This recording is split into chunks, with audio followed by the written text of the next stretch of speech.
Hi everyone, just a couple of quick channel updates. Several of you may have noticed that my little YouTube profile icon has changed, the little penguin has changed from kind of a reddy color to a purple color. And there's a reason behind that. When I started my channel, I was sort of looking for a little icon to use for my profile, and a box had been delivered to the shop with that icon on it, little sticker, and I guess it was something like, don't let it freeze, I guess, or no penguins allowed, I'm not sure.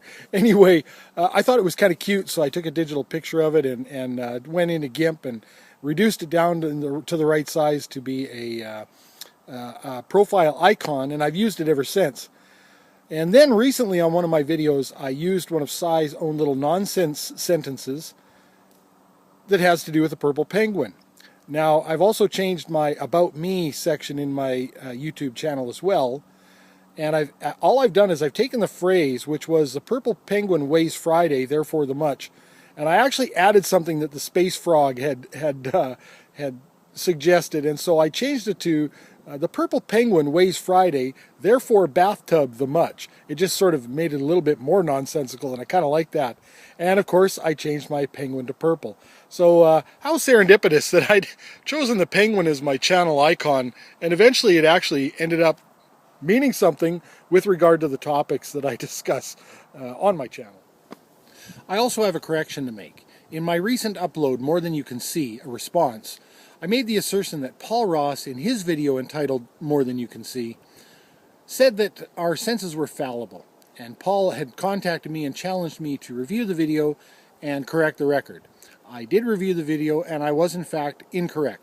Paul did not say that our senses were fallible, and for that I apologize. Now, I talked to Paul after the fact, and I just sort of expressed my concern that fallible was sort of synonymous, more or less, with the words that he did use, because he did say our senses are an impediment to us and that they are limited in scope.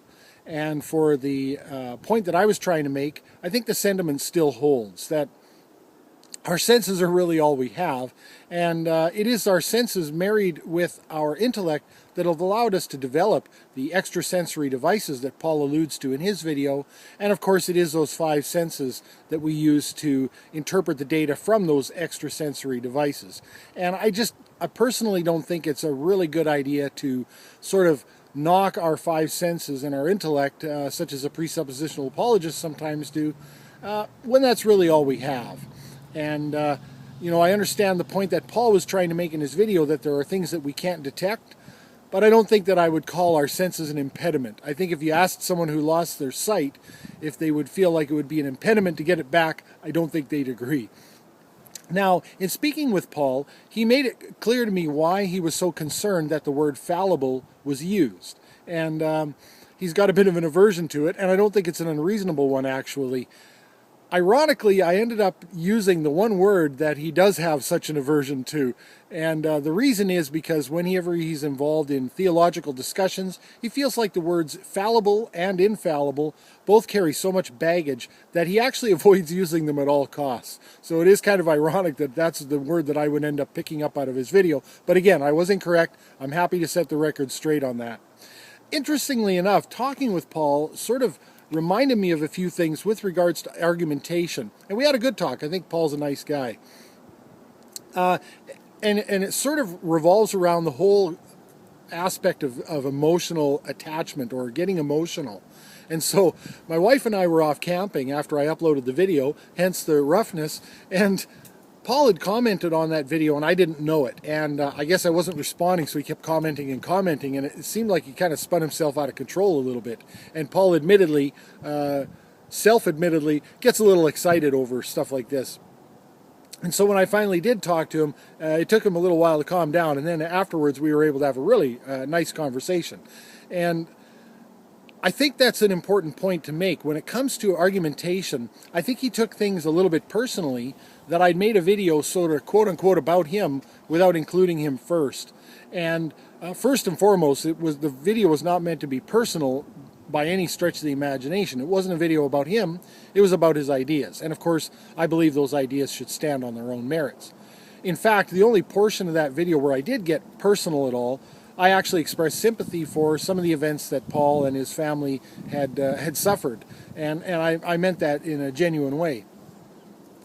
I think in argumentation there's certainly no room for appeals to emotion, but there's actually not a lot of room for taking things personally either.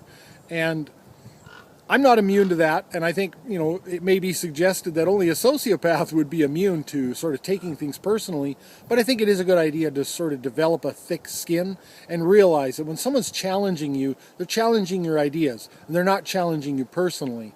And in fact, if they do challenge you personally, if they're going to make sort of an argument ad hominem, it can be summarily dismissed. Even if they make valid points, if they're going to argue using that style, I would just reject it out of hand. You can come back to me when you could speak like an adult, when you want to join the adults table. So just a couple of points there on argumentation I thought were interesting. The final note I wanted to talk about today is discussions between theists and atheists. And Paul and I discussed this a little bit, and we had a great conversation. I think we could sit down over coffee. He's in Australia, and I'm in Canada, so that's probably not going to happen anytime soon, but I think we could. Then I started thinking, well, who could I sit down for coffee with? And I think I figured out the dividing line after watching a good number of Google Hangouts, even some of the Bible-thumping wingnut show, where atheists and theists converge. And I tried to sort of watch and see, well, where would I draw the line, or what signals, sort of an impossibility for me to have a dialogue. And I think I figured out what it is, at least for me. And that is, I don't think I can sit down and have an honest dialogue with anyone who's going to tell me what I believe, what's imprinted on my heart, what I know, etc., etc. I think that's really it. There's also, a possibility that I probably couldn't sit down and have a calm, rational dialogue with anyone who promotes bigotry, hatred against gays and lesbians, the list goes on. That I don't think I could tolerate either. Paul didn't seem to strike me as that kind of person. He actually expressed some disgust at the presuppositional apologists' assertions that they can know what you know. We didn't get into too many other discussions, but I think that's a dividing line for me. And I'd be curious to know what the rest of you think on that topic. I have had friends that are theists, and we've had great discussions, long-winded discussions, and we're still friends to this day. But I think the dividing line for me would be someone, because I don't know how you speak to that. I don't know how you carry on an honest conversation with someone who's going to tell you what you know. Let me know what you think. Thanks for watching.